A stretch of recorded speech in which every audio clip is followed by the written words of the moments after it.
নমাম সকল পতুর্ভস্তুতা সিন্ধুবত পতিতানাং পাবনাভ্যো বিষ্ণুভ্যো নমঃ।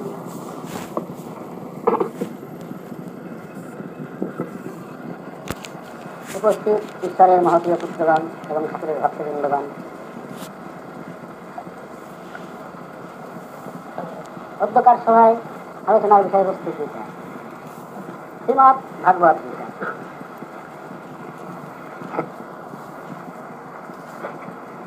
শ্রীমৎ কথাটা হলো ভগবান নিজে। শ্রীমৎ মানে ঈশ্বর মূলাধার, যিনি ভগবান তিনি নিজে। ভাগবত অর্থাৎ সেই ভগবত তত্ত্ব, যিনি ভগবান তারই ভগবত তত্ত্ব কীর্তন করলেন। কীর্তন মানে গীত, সুরের ছন্দে, তাই না? গীত গাইলেন তার কাছে অর্জুনের কাছে। গীতের থেকে গীতা কথা, এই জন্য শ্রীমৎ মানে অর্থাৎ ব্রহ্ম পুরুষ, ভগবত অর্থাৎ ব্রহ্ম তত্ত্ব। ব্রহ্মরাজ কীর্তন করেছিলেন অর্জুনের কাছে, এই জন্যই ওই উপনিষদের নাম হয়েছে শ্রীমৎ ভাগবত গীতা। এই অসীম অনন্ত যিনি বেদে যাকে নির্ধারিত করতে পারেন নাই। বেদ হলো আমাদের এই বিশ্বব্রহ্মাণ্ডের অপৌরুষীয় গ্রন্থ বা শাস্ত্র, যার উপরে কোনো শাস্ত্র লিপিবদ্ধ হয় নাই। এই বেদও যার কীর্তন করে শেষ করতে পারে না। তারপর বেদান্ত, উপনিষদ, পাতাঞ্জল, সাংখ্য, ভাগবত আদি পুরাণ শাস্ত্র যা কিছু অনুমোদিত হয়েছে, ওই অসীম সেই ঈশ্বরের কিছুই বর্ণনা করা কারোর পক্ষে সম্ভব হয় না। তাই শ্রীমদ্ ভাগবত গীতা সম্বন্ধে আলোচনা করতে বলেছেন শ্রী ভক্ত। খুবই আনন্দের বিষয়। তবে যে মুখে কীর্তন করেছিলেন সেই গীতা, তার কৃপা বা তিনি যদি না বলেন তাহলে গীতা বলা ঠিক সম্পূর্ণ হবে না। ঠিকই তাই যিনি বক্তা তিনি শ্রোতা। এই জন্য রামানন্দ শ্রীমান মহাপ্রভু একদিন বলেছিলেন,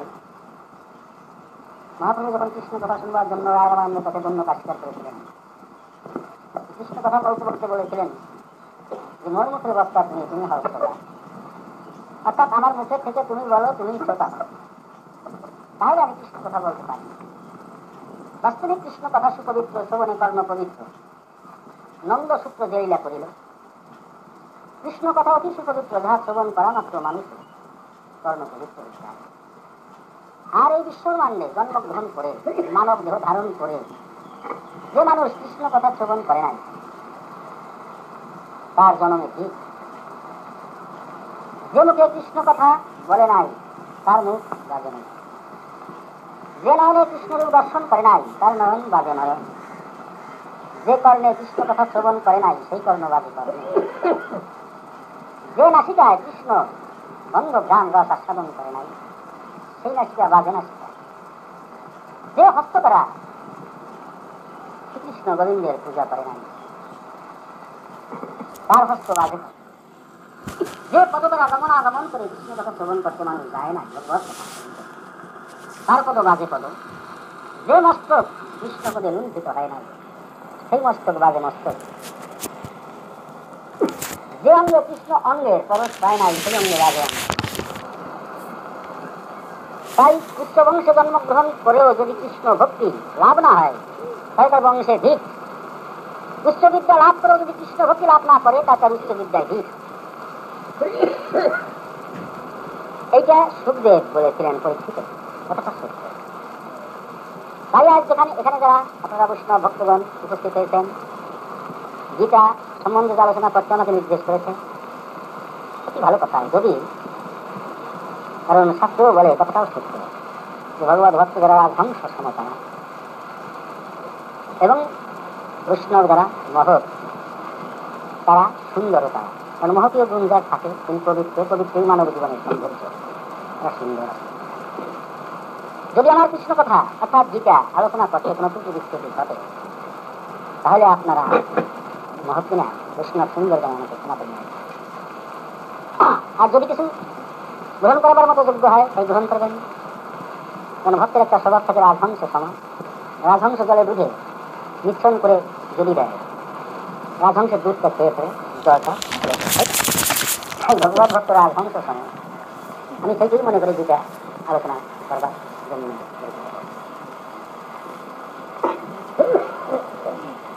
সমস্ত উপনিষদ, এই বিশ্বে যত উপনিষদ রয়েছে সমস্ত উপনিষদ দাবি ছিল, তাই না? গ্রহণকর্তা ভগবান শ্রীকৃষ্ণ, ভক্ত সুধী যারা, অর্থাৎ সুধী ভক্ত যারা তাই অর্জুন। ভগবান শ্রীকৃষ্ণ উপনিষদের গ্রহণকর্তা, উপনিষদ দাবি ছিল, তাই না? আর বৎস পান করে কে? অর্জুন, তাই না? কিন্তু গীতা ঠিক তা বলে নাই, কথাটা বলেছে সর্ব উপনিষদ দাবি স্বরূপ। গ্রহণকর্তা পরমাত্মা শ্রীকৃষ্ণ, অর্থাৎ যার পরমাত্মা চৈতন্য হয়েছে, পরমাত্মার সন্ধান জেনে জেনেছেন, তিনি গীতার সমস্ত বিষয়টাকে আলোচনা করবার মতো অধিকার পেয়েছেন। আর সুধী ভক্ত যারা তাই অর্জুন সম, তাই অর্জন করেন গীতার টিকা সেই অমৃত বা দুঃখ।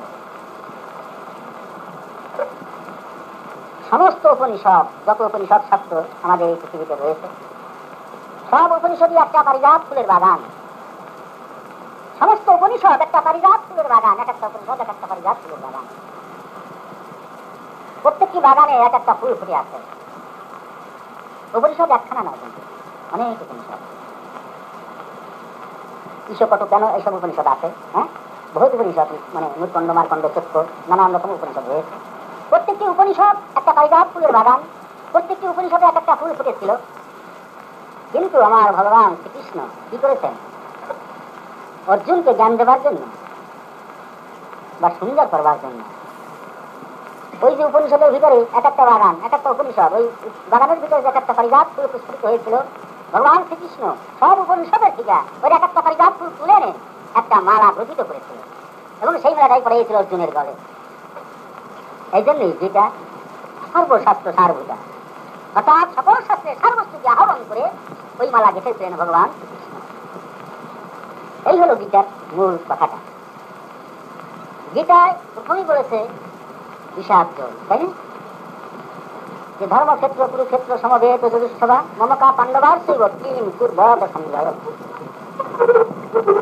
ধৃতরাষ্ট্র জিজ্ঞাসা করেছেন সঞ্জয়ের কাছে, সঞ্জয় আমার পুত্রগণ এবং আমার ভ্রাতুষ পুত্রগণ উভয় পক্ষে সৈন্যদল কুরুক্ষেত্র রণাঙ্গনে সমবেত হয়েছে, তারা কে কি করিতেছে আমার কাছে প্রকাশ করিয়া দিল।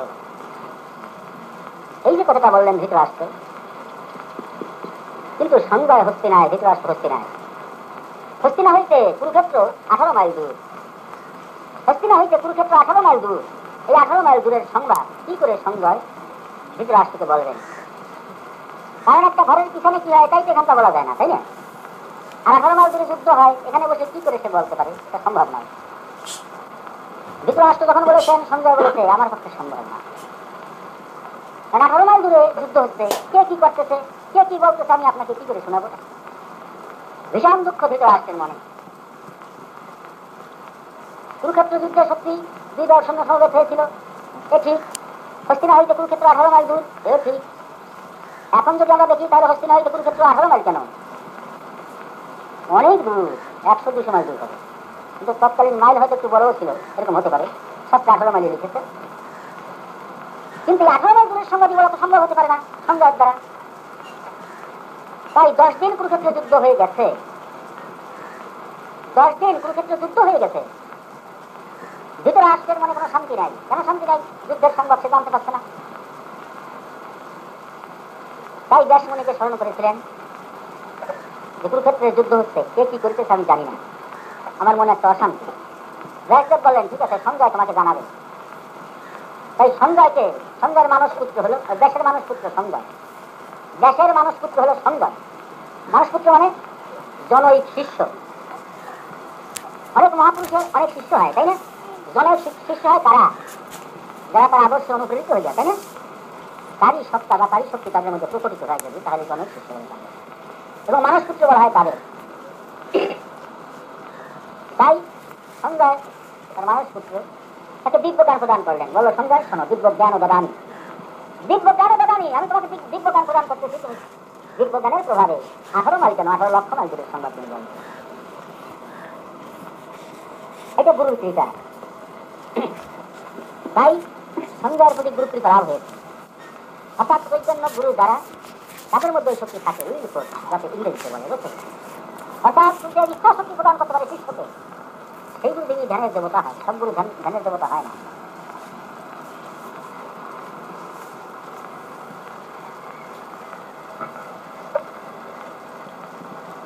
যুদ্ধগানের প্রভাবে সঞ্জয় 10 দিন পূর্বে কি করেছিল, কিভাবে যুদ্ধটা হয়েছিল, সব তার দিব্য দৃষ্টিতে দর্শন হল।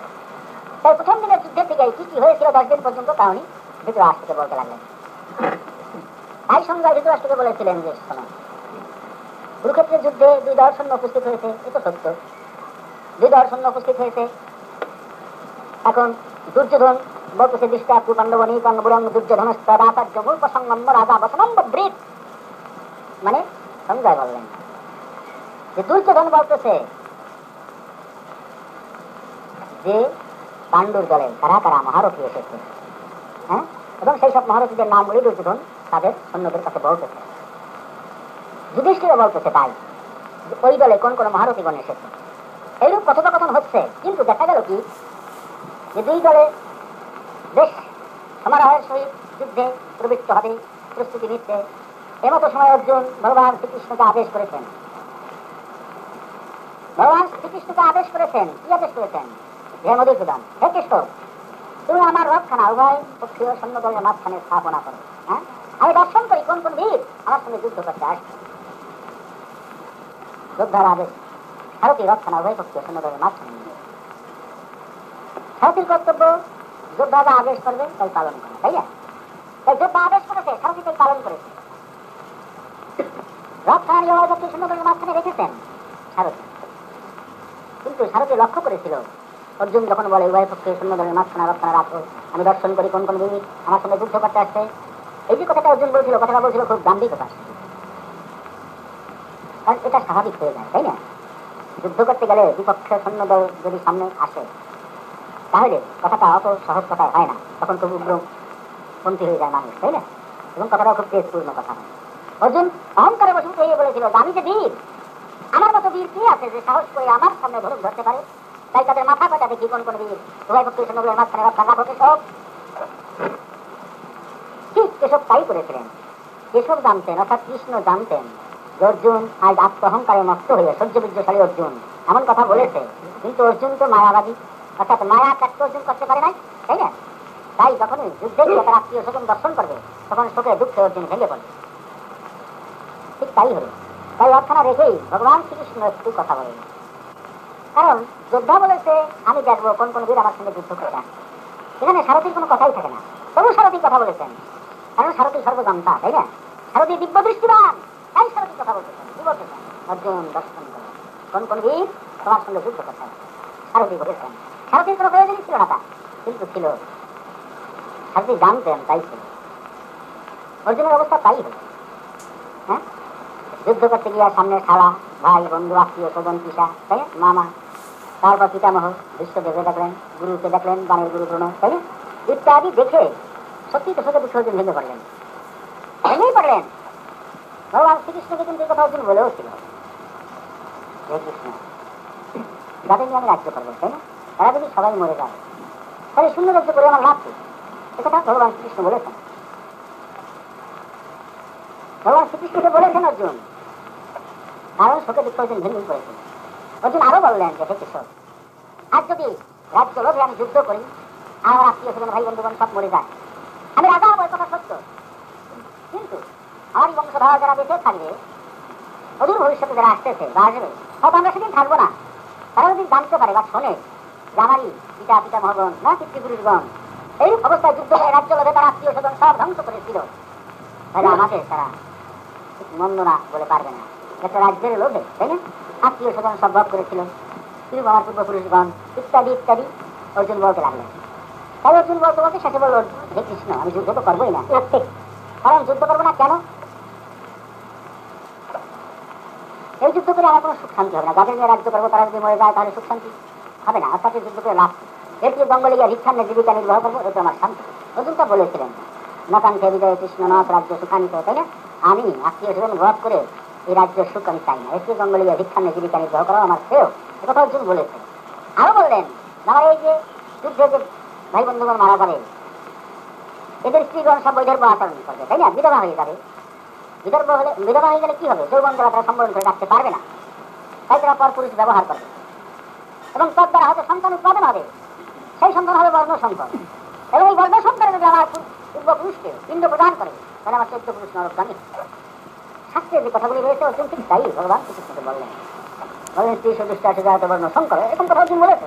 স্ত্রী যদি দুষ্ট হয় কোনো সংসারে, হ্যাঁ, স্ত্রী যদি দুষ্ট হয়, পরপুরুষ দ্বারা যদি কোনো সন্তান জন্মগ্রহণ করে, ওই সন্তানে যদি সেই বংশে কাউকে পিণ্ড প্রদান করে তাহলে তার 14 পুরুষ নরকগামী হয়। একথা অর্জুন বললেন। কত বড় পণ্ডিতের মতো কথা বলছে অর্জুন, তাই না? সত্যিই তো অর্জুন মহাপণ্ডিত, পণ্ডিতের মতো কথাই বলছিলেন। পণ্ডিতের মতো কথা বলে ধনুষ্যরে তিনি পরিত্যাগ করেছিলেন। এটা তার বিষাদ। বিষাদ মানে কি? দুঃখ আসলো, তাই না? বিষাদ মানে দুঃখের দিকে বিষাদের সৃষ্টি হয়। ধনুষ্যর পরিত্যাগ করলেন, বিষাদ যুগের মূল বিষয়টা এই। কিন্তু এই বিষয়টা আপনারা সবাই পড়ে গেছেন।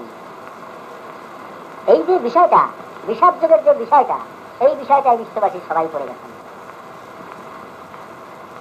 কুরুক্ষেত্র একটা জায়গা, সেখানে ধর্মক্ষেত্র কি রকম? কুরুক্ষেত্র বলতে গেলে আমরা বুঝি যে একটা যুদ্ধের ফিল্ড, তাই না? সেখানে যুদ্ধ বিগ্রহ হবে। আজ যদি কোথাও গন্ডগোল লাগে, লোকেরা বলে কি বলে কুরুক্ষেত্র লেগে গেছে, কারণ গন্ডগোলটা হয় যেখানে সেগুলি কুরুক্ষেত্র মনে করে মানুষ, তাই না? কিন্তু প্রথম সময় কি বলে ধর্মক্ষেত্র কুরুক্ষেত্র, যেখানে ধর্মক্ষেত্র সেখানে কুরুক্ষেত্র কি করে হয়?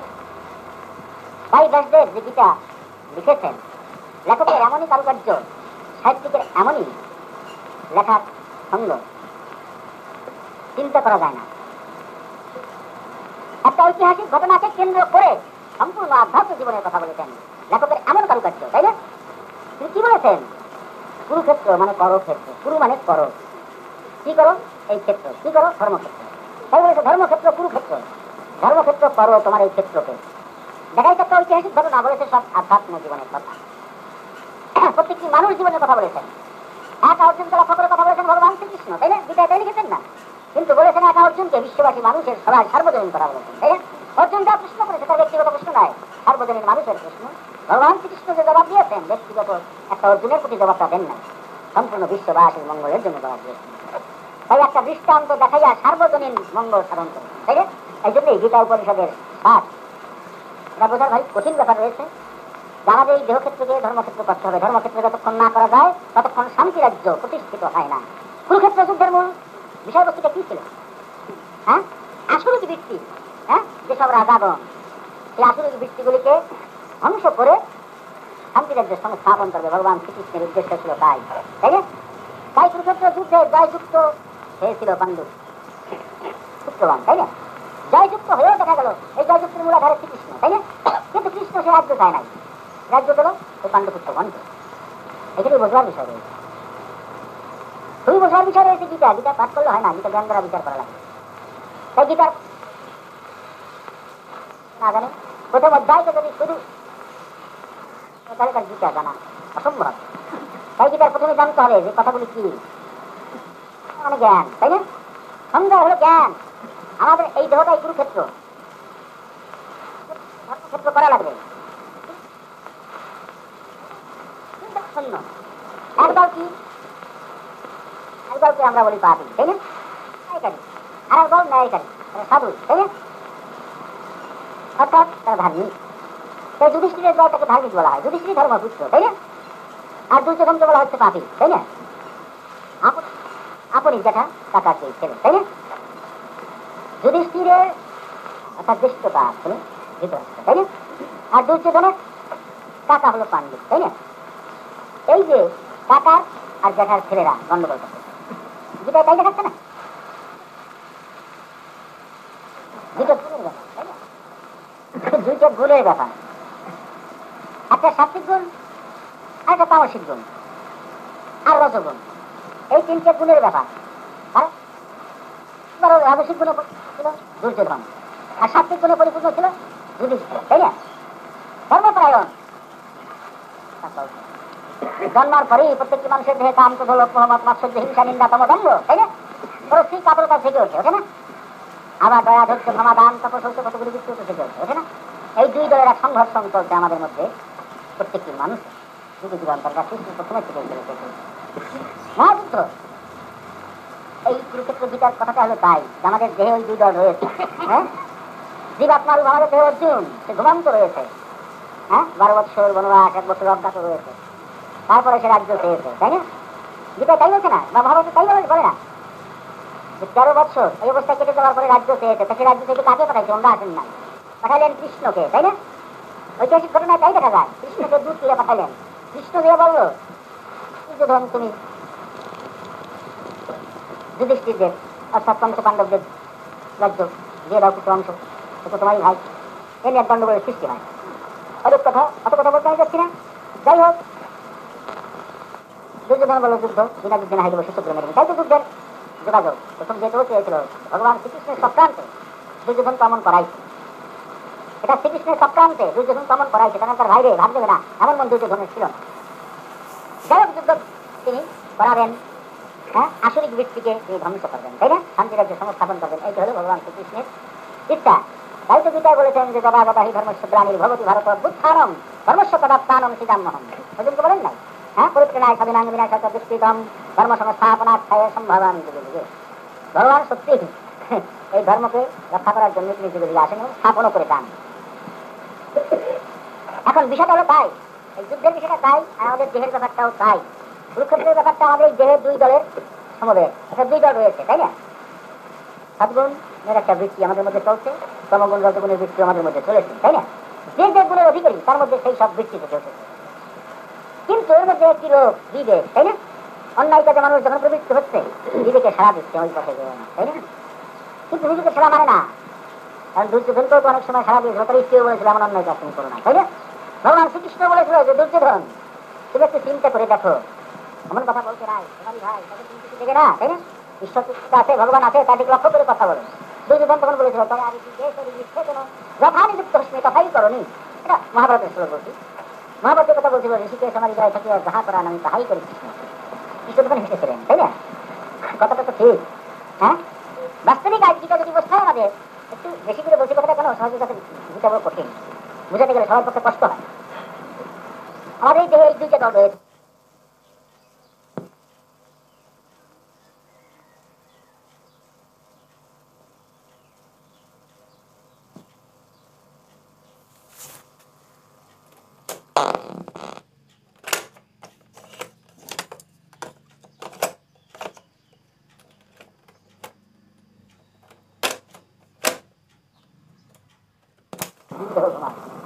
সবসময় চৈতন্য চৈতন্য মায়াবাদী, এটা সৃষ্টির পরিশ্রম। তাই ধৃতরাষ্ট্রের একটা ব্রহ্মজ্ঞান ছিল না? সত্যি ধৃতরাষ্ট্র ব্রহ্মজ্ঞানী ছিল যে কুরুক্ষেত্রে যে ধৃতরাষ্ট্র, কিন্তু মায়াবাদী ছিল।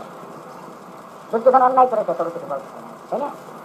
নানারই ত্যাগ করেছিল, দুর্যোধনের স্ত্রীও ত্যাগ করেছিল, দুর্যোধন হয়ে যাবে, তাই না? ধৃতরাষ্ট্রকে বলছিল তুমিও ত্যাগ করো, আমি ত্যাগ করতে পারবো না, দুর্যোধন ত্যাগ করতে পারবো না। তাই মন চৈতন্য থাকে, কিন্তু অন্ধ ধৃতরাষ্ট্রই আমাদের মন, দেহের যে ধৃতরাষ্ট্র ছিল মন, অর্থাৎ 10টা ইন্দ্রিয়কে ধারণ করে এসেছে, তাই না? তাই তো তুমি ধৃতরাষ্ট্র, ধৃত মানে কি ধারণ করা, তাই না? এখন এই মনটা আমাদের ধৃতরাষ্ট্র, জ্ঞানটা আমাদের সঞ্জয়, তাই না? জয়াসমণি কে? নারায়ণের জ্ঞান অবতার, তাই না? হ্যাঁ, নারায়ণ মানে নরকে যিনি আয়ন করে, তাই না? নরের আয়ন যিনি নারায়ণ। তাই এই বিশ্ব মানবের হিত করেন যারা, সেই চৈতন্য পুরুষ গুরুগণ, তারা হল নরযোগী নারায়ণ। তাই সঞ্জয়ের ভিতরে যে জ্ঞান আছে, এই জ্ঞানটাকে বিশেষ রূপ দিতে হবে, তাই না? বিশেষ রূপ না দিলে এই সাধারণ জ্ঞান, জ্ঞান চলার নানান রকম সাধারণ জ্ঞান মানুষ সংসার করে খায়, তাই না? আবার এই 20-50 লোককে পরিচালনা করে একটা লোক, 500 লোকের 1000 লোকের পরিচালনা করে তার বুদ্ধির প্রভাবে, তাই না? এই জ্ঞানটা হলো বৈষয়িক জ্ঞান, মানে সাধারণ জ্ঞানের চেয়ে একটু বড় হলো বৈষয়িক জ্ঞান। তাকে কথায় শত শত হাজার হাজার লোক চলে একটা দলের নেতা হয় কেন? তাই সাধারণ জ্ঞানী মানুষ যারা তারা বলে সংসারী, এর বেশি তারা পারে না। জটিল আচরণ করুন, তাদের কথা আবার বেশি মানুষ শুনবে না, শুনতে এই বৈষয়িক জ্ঞান তাদের নেই। এই বৈষয়িক জ্ঞান যাদের আছে তাদের কথা হাজার হাজার লক্ষ লক্ষ লোক শুনতে পারে। এর মধ্যে একটা জ্ঞান আছে মনস্তত্ত্ব জ্ঞান, যাকে বলে তাই না? জ্ঞানস্তত্ত্ব মানে মনস্তত্ত্ব জ্ঞান। এই মনস্তত্ত্ব যিনি হন তাদের মুনি বলা হতো তৎকালীন যুগে। অর্থাৎ এই লোকগুলো আসতেছে বসতেছে, তার সামনে একটা লোক হেঁটে আসতেছে, তার মনের মধ্যে লোকটা কি বলতে পারছে, এগুলো কি ভাবতে পারছে আসতেছে, সে মনে মনে গান। এইটা একটু সাধন ভোজন করে এই স্তর লাভ করছেন। আর যারা পূর্বজন্ম সেই সব জ্ঞান লাভ করে আসছে তারা সাইকোলজি হয়ে যায়। এই মনস্তত্ত্ব জ্ঞান, এর ঊর্ধ্বে একটা জ্ঞান রয়েছে ব্রহ্মজ্ঞান। সেই চারটে জ্ঞান, এর মধ্যে ব্রহ্মজ্ঞান হলো শ্রেষ্ঠ, কারণ ব্রহ্মজ্ঞান হলো দিব্য দৃষ্টি, সে দর্শনই করতে পারে সবকিছু। এই যে জ্ঞান, তাই জ্ঞান তো আমাদের মধ্যে আছে সংযম, তাই না? কিন্তু ব্রহ্মজ্ঞানটা লাভ হয় না। সাধারণ তোর বৈষয়িক তোর মানুষতত্ত্ব পর্যন্ত হতে পারে, ওর পরে ব্রহ্মজ্ঞান হতে গেলে সেই চৈতন্য মানুষের কৃপার প্রয়োজন, তাই না?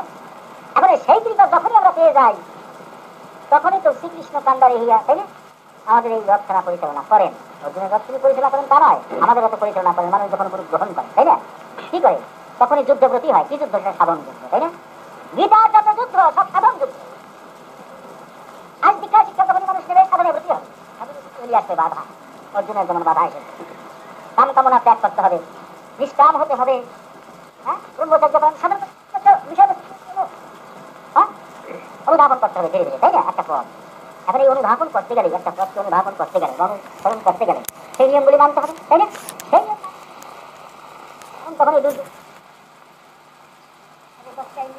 তারা করতে পারতেছে না। যখনই করতে পারে না তখন তারা বলে আমাকে রাজ্য আমরা দেবো না, তাই না? ওদিকে ওদিকে কৃষ্ণ কিন্তু ধর্মের সহায় হয়ে বসে আছে, তাই না? জীবাত্মা অর্জুন এই সে জাগ্রত করবার জন্য ঘুমন্ত সন্তানাধারে ঘুমন্ত আমাদের জীবাত্মা, তাই না? তাকে জ্ঞান দিয়ে জাগ্রত করতে হবে। তখন সে বাধা দেয়, এই যুদ্ধে আমি তারা দেখবো, এই দেহেই তাই যায়, প্রত্যেকটি মানুষকে তাই যায়, তাই না? তখনই দেখা যায় কি যে যুদ্ধের সারথি ওই কৃষ্ণ, মানে গুরুই কৃষ্ণ রূপে সাক্ষাৎ সারথি। আর আমাদের দেহে যদি আরেকটু চিন্তা করে বলে বড় সারথি, হ্যাঁ, জীবাত্মা অর্জুন দেহে না থাকে, এই মানব দেহ থাকে না, থাকে কি? হ্যাঁ, দেহটা আপনাদের থেকে যাবে। হ্যাঁ, আমার স্ত্রী, আমার বউ, আমার ছেলে, আমার মেয়ে বলার কায়দা থাকবে না। আর ওই স্ত্রী সুখ স্বামী লাভ করার সম্ভব নয়, তাই নাকি? এই যে তোমার দেহ কি সুখ লাভ করবে? হ্যাঁ, কোন সুখ লাভ করার কায়দা নাই। মধুসূদন আমাদের দেহে, হ্যাঁ, মধু বলে তাকে জানেন? ইন্দ্রিয় তৃপ্তির নাম মধু। আমাদের 10টা ইন্দ্রিয়, তাই না? এটা তৃপ্তি পাইলেই তো আমরা মধুর মতো আনন্দ পাই, তাই না? শান্তি পাই। এই ইন্দ্রিয় তৃপ্তির নাম মধু। এই ইন্দ্রিয় তৃপ্তিকে যিনি পরিচালনা করেন তিনি হলো সুদন। এই অর্জুনের রথের সারথি শুধু মধুসূদন নয়, আপনাদের প্রত্যেকটি দেহেরই সারথি সেই মধুসূদন। তাই আপনারা ইন্দ্রিয় তৃপ্তি করতে পারেন। আর মধুসূদন যদি চলে যায়, ইন্দ্রিয় তৃপ্তি করার ক্ষমতা কারোর নেই। গীতা যদি বসতে হয় ঠিক এইভাবে বসলে ঠিক ভালো হবে। এটাই গীতার আধ্যাত্মিক জ্ঞান। আমাদের প্রত্যেকের এই মধুসূদন আছে, কিন্তু এই মধুসূদনকে চেতনা করা বড় কষ্ট, তাই না? মধুসূদন আগেও ছিল, এই যুদ্ধপ্রতি হবার আগেও তো মধুসূদনের দেহে আছে, তাই না? কিন্তু এই আত্মার যে মধুসূদন আছে, তিনি যথার্থ কথা বলেন, অধিকৃত তিনি ব্যক্তি ছাড়া দেন। এই আত্মার ছাড়াটা আছে আমরা আমাদের ভিতরে বিজেপি, আমরা পাই বিজেপি, কিন্তু ওই সারা তো মানি না। কিন্তু না মানলেও তিনি ফিরতে পারেন, ফিরে ফিরেন না। আত্মার যথার্থবাদী গুরু তিনি, মধুসূদন তিনি, কিন্তু তিনি দরদি দেন, দরদি না। কারণ আমরা যখন তুফানি হই, তাই না, নিজেকে সারা যায়, ফিরেই দেখে না, কিন্তু একটু সারা দেয় আর ওই আরেক দরজে পার করে সেই পথে তাকে দিয়ে দেয়। এই দরদি না। শাস্ত্র যথার্থবাদী, আমাদের শাস্ত্র যথার্থবাদী গুরু, দরদি না। শাস্ত্রে গুরুগণ যা বলে, মহাপুরুষ যা বলে, শাস্ত্রে তা পাওয়া যায়, তাই না? কারণ মহাপুরুষের কথা এই শাস্ত্রে লিপিবদ্ধ করেন, এই জন্য শাস্ত্র গুরু আর আত্মাও আমাদের গুরু। কিন্তু দরদি না কেউ। দরদি সাঁতার গুরু চৈতন্য রূপে যারা আছেন, তারা ডাক দিচ্ছে, তাই না? এসো, এই পথে আসো, তাই না? এই পথে চলো, এই মন্ত্র জপ করো, এই এই কর্ম করো, তাই না? এত বড় দরদি আত্মাও না, ওই শাস্ত্রও না। এরা গুরু, এরাও গুরু। কেউ পরিচালনা করতে আত্মিক যান তাতেও তিনি আছেন, সুতরাং সব তিনি ভালো করে যান তার মধ্যে তিনি আছেন, তাই না? ফিরেন না, দুইটাকে সারা যায়। তাই দুইটার কথা যদি বিশেষভাবে দেখতে হয়, দেখা গেল আমাদের এই দেহের কুরুক্ষেত্রে যুদ্ধ থেকে আসতে বললো, সঞ্জয়ের মধ্যে যখন দিব্যজ্ঞান আসছে তখনই সঞ্জয় যুদ্ধের কথাগুলো বলতে থাকে মানুষের ভিতরে, বিবেক রূপে সারা দেয়, তাই না? আর বিশেষ কথা হলো কি, জ্ঞানটা মানুষের মধ্যে জেগে ওঠে গুরু কৃপা লাভ করলে, তাই না? স্মরণ মনন নীতির দাসন নিত্য নৈমিত্য করলে পরে নিজের মধ্যে জ্ঞান জেগে ওঠে, যে জ্ঞান সে কোনোদিনই লাভ করতে পারে নাই। সদ্গুরুর সঙ্গ যদি তিনি পেয়ে থাকেন আর তাকে যদি স্মরণ মনন নীতির ধারণ করেন, নিত্য নৈমিত্য না, কারেন্টের মতো পাস হয় সেই জ্ঞান মানুষের মধ্যে। যে জ্ঞানের চিন্তা সে করতে পারে না, অন্তত 6 মাস জ্ঞান করলে দেখা যায় তার মধ্যে তার শত শত জ্ঞানের উৎপত্তি হচ্ছে, সবই এটা কারেন্টের মতো পাস হয় মানুষের জন্য। যাই হোক, এই সঙ্গে আমাদের জ্ঞান তিনি বলে দিচ্ছেন যুদ্ধের কথা, কি আমাদের দেহের অবস্থা কি হচ্ছে। এই যে যুদ্ধে যে দুই দল ব্রতী হয়েছে, কি হয়েছে? সাধন যুদ্ধ, তাই না? কে কি করতেছে? তখনই বললো যে অর্জুন রথে সারথি কৃষ্ণ উভয় পক্ষে মাঝখানে দুই দলের মাঝখানে, মানে সাধু তো একই ঘরে বাস করে, তাই না? অর্থাৎ অসুর পাষণ্ড আর ধর্মপরায়ণ দুই ব্যক্তি, এই দুই দলের যুদ্ধের মাঝখানে অর্জুনকে চেতনা করাইছে, তাই না? অর্জুন ঘুমন্ত ছিল, সারথির উঠে কৃষ্ণকে বসাইয়া, তাই না, তিনি সাধন যুদ্ধে প্রবেশ করেছে। প্রত্যেকটি মানুষের কষ্ট হয় যদি শান্তি লাভ করতে হয়, শান্তি রাজ্য সংস্থাপন করতে গেলে যুদ্ধে প্রতি হতে হবে প্রত্যেকটি মানুষের। যাই হোক, এই অবস্থায় যুদ্ধে তিনি প্রতি হবেন, কিন্তু যেতে পারতেছেন না। খুবই দুঃখ আছে যে আমার হিংসাটাকে একবার ত্যাগ করবো, আমার কামটাকে ত্যাগ করবো, তাই না? এই যে মানুষগুলো যদি সংসার থেকে হয়ে যায়, মনে মনে ভাবে না, ভাবে না যেমন একটা সুন্দর জীবন হয়ে বিয়ে করলাম, রাত্রে দিয়ে সুখ লাভ করলাম না, এগুলো তো আমারই মধ্যে আছে। রজগুণ আমার ভাই, তাই না? সবগুলো রজগুণ তো তিন ভাই, হ্যাঁ, এদের বৃত্তিগুলোই পুত্রগুলা, তাই না?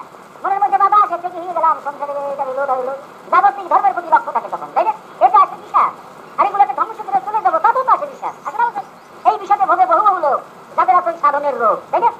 এরা ভোগে এক মনে পায় না, যাবন সাধন করে তারা কোনো না অপরাধ হয় নাকি, বলতে ছেড়ে দেবো, অমুক ছেড়ে ছেড়ে দেবো, নানান রকম বৃত্তি, তাই না?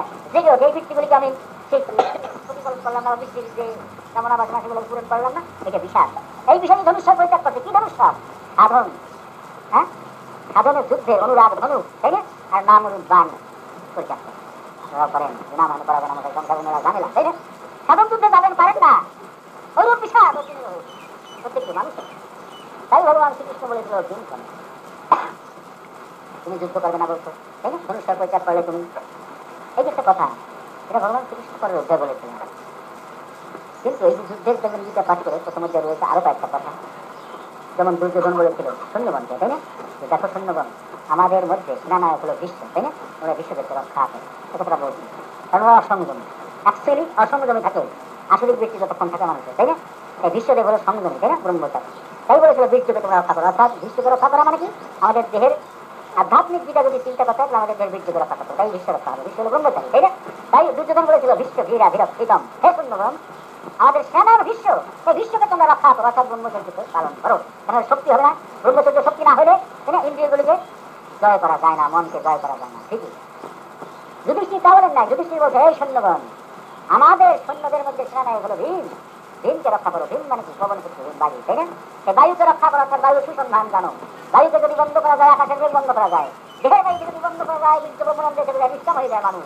সমস্ত কামিনী তার কিছু করতে পারে না, হ্যাঁ? আর বায়ু বন্ধ করে জীবাত্মাকে, হ্যাঁ, উৎফলন করে, অর্থাৎ ঘুমন্ত জীবাত্মাকে উদ্ধারী করে পরমাত্মার সঙ্গে মিলন করাইয়া সমাধিস্থ করা যায়। তাই যুধিষ্ঠির বলেছিলেন ভীম ও ধীরা ধীরক্ষিতম, অর্থাৎ ভীম যদি আমরা বলি তো বায়ু দিয়ে ভীম আর জগতে কেউ নাই, তার পবন পুত্রিতহীন বায়ু যদি গতি প্রবাহিত করে এই বিশ্ব ধ্বংস করে দিতে পারে, তাই না? তাই বায়ুকে যারা বন্ধ করতে পারে, বায়ুকে যারা বশীভূত করেছে, তারা জগতে পারে না এমন কোনো কাজই নেই, হ্যাঁ? এসব কি তারা লাভ করে যোগ বলে। তাই সাধন যারা করে তারা এই বায়ুর সন্ধানটাকে আগে লক্ষ্য করে, আর ভজন যারা করে তাদের বায়ুর সন্ধানের কোনো প্রয়োজন নাই, হ্যাঁ? তারা হয়তো ভজন করতেছে, পূজা পাঠ ধ্যান, হ্যাঁ, এইসব করতেছে, নাম যা ঠিক। আর সাধনে গেলে তা নয়, সাধনে গেলে দেহের কোথায় কোনো বায়ু প্রবাহিত হচ্ছে সব বায়ুগুলিকে জানতে হবে, এবং কোন বায়ুর সঙ্গে যোগযুক্ত হলে পরে আমাদের জীবাত্মা চৈতন্য হবে, আমাদের পুরকুণ্ডলী লাভিনী শক্তি জাগ্রত হবে, হ্যাঁ, আমাদের আত্মা সেই পরমাত্মার সঙ্গে মিলন হবে। এইসব সত্যকে জানতে হবে, সাধন করতে হবে, এবং সাধন করাটা বই বই পুস্তক করে হবে না। যিনি সেই সাধন করে সিদ্ধ হয়েছে তেমন একটি চেতনা চৈতন্য গুরুর প্রয়োজন, সব গুরু ওটা পেতে পারে না। সাধনের এক ব্যাপার, ভজনের এক ব্যাপার, ভজন সাধনের এক জিনিস নয়। একটা জিনিস বলা যায় কিন্তু ভগবানের উপাসনা, এই যে বলা যায়, কিন্তু নিয়ম কারণে আকাশ পাতাল জগৎ, তাই না? এই তাই বলেছে ভীম ধীরা ধীরক্ষিত, তোমরা ভীমকে রক্ষা, বুঝেছেন?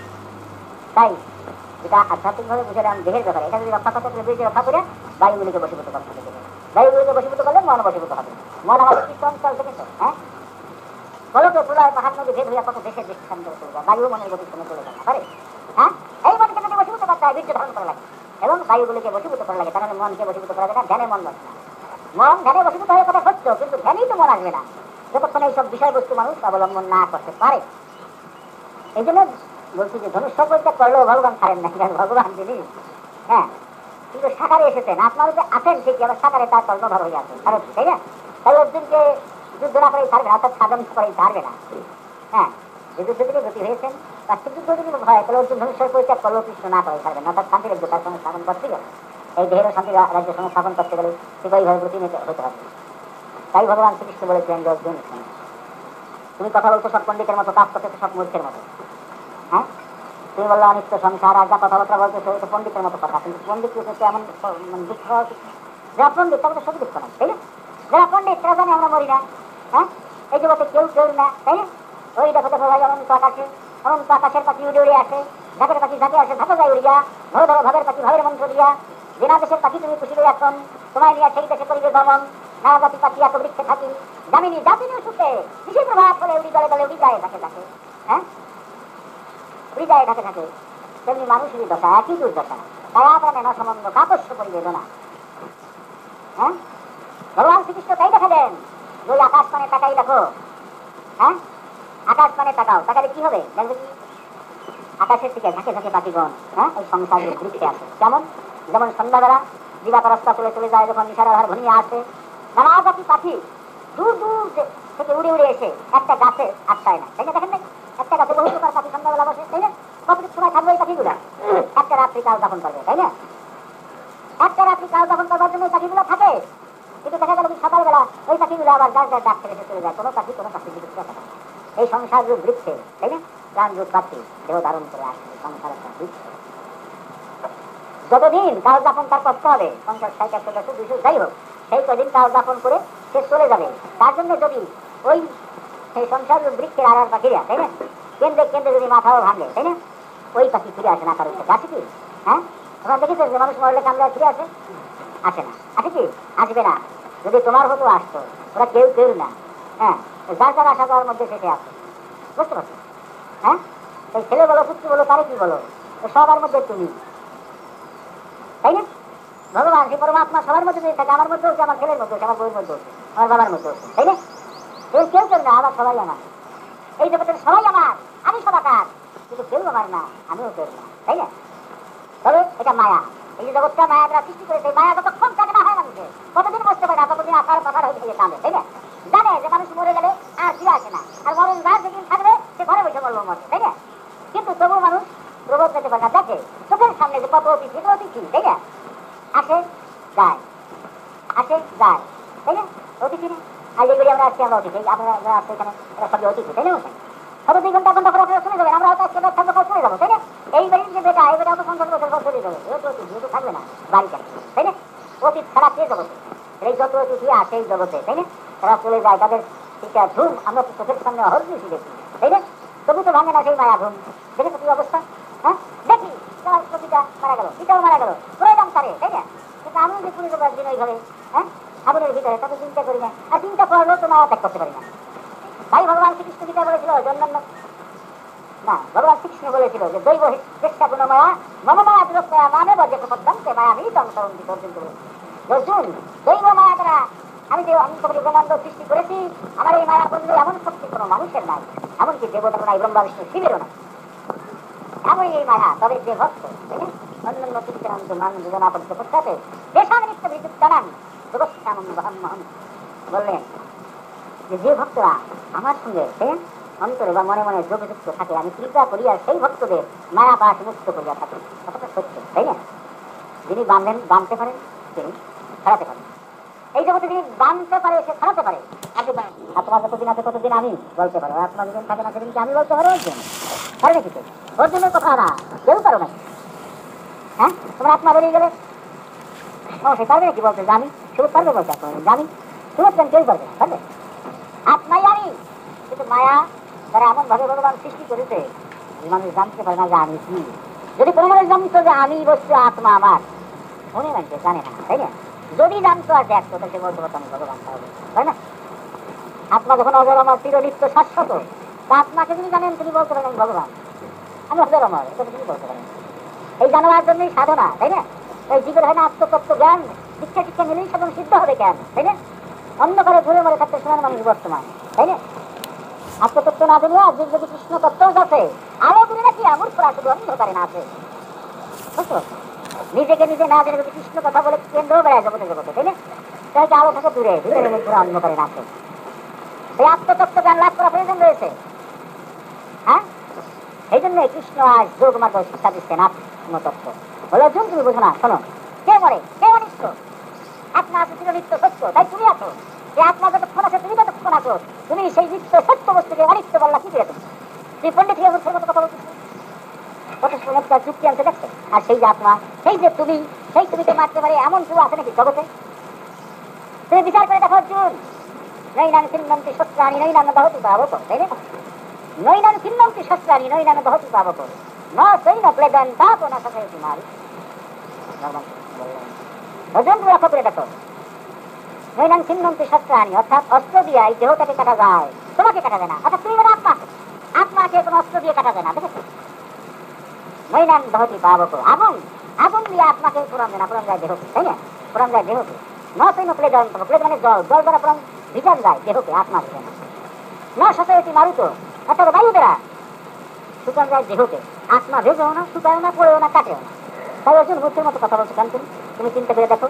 বাসাংশী দীর্ণানি যথা বিহার নবানি ঘৃণানি নরহ পরাণী তথা শরীরানি ঘৃণা নন্দানি সংজাতি নবানি দেখি। ভগবান শ্রীকৃষ্ণ বলবো শোনো অর্জুন, পুরান বস্ত্র পরিত্যাগ করিয়া মানব যেমন নূতন বস্ত্র পরিধান করে, সেটা ল্যাংটা থাকে না, তাই না? আর মানুষের ওই দেহটা জরাজীর্ণ হয়ে গেলে পরে এই দেহটাকে ত্যাগ করে আবার একটা নূতন দেহ ধারণ করতে দুঃখ কি? পণ্ডিতের দুঃখ হবে কেন? দুঃখ হবে মূর্খের, তাই না? দুঃখ হবে অজ্ঞান ব্যক্তিদের, কিন্তু পণ্ডিত সাধু ব্যক্তিদের দুঃখ হবে কেন? অর্জুনকে বলবো তাই, হ্যাঁ অবশ্যই একটা বছর করে ওই যে আসছে, এই সব কাপড় চোপড় চলে আসছে, তাই না? এই কাপড় যদি ছিঁড়ে যাচ্ছে সেটা করে একটা লজ্জা করতে হবে, তখন দুঃখ হয়ে যাবে। জয় ভগবান, একটা কাপড় আগে তো একটা নূতন কাপড় চলে আসছে, একটু ল্যাংটা থাকে না, তাই একটা আনন্দ বেশি হয় না? একটা ভালো নূতন কাপড় দিয়ে বললাম অনেক কথা আছে, মনে হচ্ছে আনন্দ হবে না? তাই অর্জুন বললো অর্জুন একটা পুরান কাপড় পরিত্যাগ কর, একটা ছেড়া কাপড়, তাহলে একটা নতুন কাপড় পরে যদি আনন্দ হয়, একটা জরাজীর্ণ দেহ ত্যাগ করে একটা নূতন দেহ পাবে, তাতে আনন্দ হয় না কেন তোমার? তাহলে তুমি মূর্খ, তাহলে তুমি অজ্ঞানী, তাহলে তুমি মায়াবাদী, হ্যাঁ? তাই শোনো অর্জুন, তুমি চির সত্যকে যদি অনিত্য বলো, এতে লাভ কার লোকসান কার, তাই না? তাই বলো যে শোনো অর্জুন, একটা কথা তোমার বলছি, তুমি যে চিন্ময় সত্য, তুমি যদি ভাবো অনিত্য, সে অনিত্য ক্ষতিবৃদ্ধি কার? অর্জুন তুমি তো চিন্ময় শক্তি, অর্থাৎ আপনি হলো চিন্ময় শক্তি, দেহটা হলো মৃন্ময়, মৃন্ময় হলো জড় দেহ, আর চিন্ময় জড় নয়, তার মৃত্যু নাই, তিনি অজর অমর, চির সত্য। তাই বলো অর্জুন, তুমি যে চিন্ময় সত্য, তুমি যদি ভাবো অনিত্য, সে অনিত্য ক্ষতিবৃদ্ধি কার? হ্যাঁ, আমি যে বসে নিত্য চিন্ময়, তাই না? কিন্তু আমি যদি অনিত্য নিত্য ভাবি, তাহলে সত্য যে আমি মিথ্যা বলতেছি, এতে ক্ষতিই বা কার আর লাভই বা কার? ভগবান শ্রীকৃষ্ণ বললেন যে তুমি যে চিন্ময় সত্য, তুমি যদি ভাবো অনিত্য, সে অনিত্য ক্ষতিবৃদ্ধি কার? এ দেহ কল্পন্ত থাক থাক কিংবা দিদাম থাক থাক ক্ষতি কিছু না, এই দেহ কোটি কল্পনাও থাক না, এক্ষুনি চলে যাক, যাক বা থাক, দেহ তো আর আমি না। এটা আমার কথা বলা, সব মানুষের কথা, তাই না? আমাদের দেশে যারা মহান মহান ব্যক্তি প্রত্যেকে এই কথা বলেছে, তাই মৃত্যুকে ভয় পেয়ে এরা দেশপ্রেমিক মানুষ, হ্যাঁ, হাসি মুখে ফাঁসি কাটছে তারা গ্রাম দিয়েছে, তাই না? মৃত্যুকে ভয় কোনো জ্ঞানী মানুষে করে না, কোনো সাধুতেও করে না। তাই ভগবান শ্রীকৃষ্ণ বললেন এ ধর কল্পন্ত ঠাক ঠাক বাজি যাক, যাক থাক ক্ষতি কি তোমার? এই ধর প্রতি কল্পনা থাক না, এক্ষুনি চলে যাক, যাক থাক ক্ষতি কি আমার? আর তোমাদের বা ক্ষতি কি বলছে? হ্যাঁ, এটার একটা মরার কথা বলছে ভগবান শ্রীকৃষ্ণ, এতে সাহস উদ্যম বাড়া উচিত। এই বল অর্জুন, এটা তুমি ভাবতে পারতেছো না, অজ্ঞান মায়া আধারে, হ্যাঁ, ডুবে আসো তো, যার জন্য ওটা ভাবা তোমার পক্ষে সম্ভব হচ্ছে না। তুমি শোনো, যে দেহ ফেরে একদিন তোমার প্রাণ পাখি চলে যাবে, জানো না? প্রত্যেকটি মানুষের দেহ থেকে প্রাণ পাখি চলে যাবে।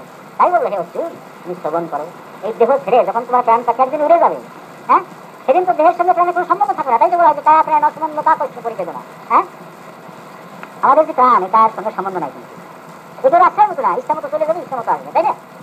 এই দেহ যেহেতু চলে যাবে, তাই বলো যে দেহ ছেড়ে যখন তুমি একদিন চলে যাবা, এই তুমি জীবিত থাকতে দেহটাকে একটু আলাদা ভাবো। ভগবান শ্রীকৃষ্ণ বললেন, কি বললেন? যে দেহ পৃথক ভাবি, এই দেহটাকে তুমি পৃথক ভাবো, জীবিত থাকতে এই দেহ পৃথক ভাবি চিত্তেই বিশ্রাম করি, তাই না? তোমার চিত্তপটে কে বিশ্রাম করতেছে, চিত্ত বৃত্তিগুলিকে নীরব করে অর্জুন, এই দেহটাকে পৃথক মনে করো, হ্যাঁ, অবস্থান করে যদি স্থির করি মনের স্থিত প্রজ্ঞান, হ্যাঁ, মাইন্ড কনসান্স, হ্যাঁ, মেডিটেশন, এইটা যদি তোমার হয়, এটা ইংরেজি বলছি, কিন্তু বাংলা কথা হলো এই যে তোমার মন স্থিত প্রজ্ঞায় আসুক, তাই না?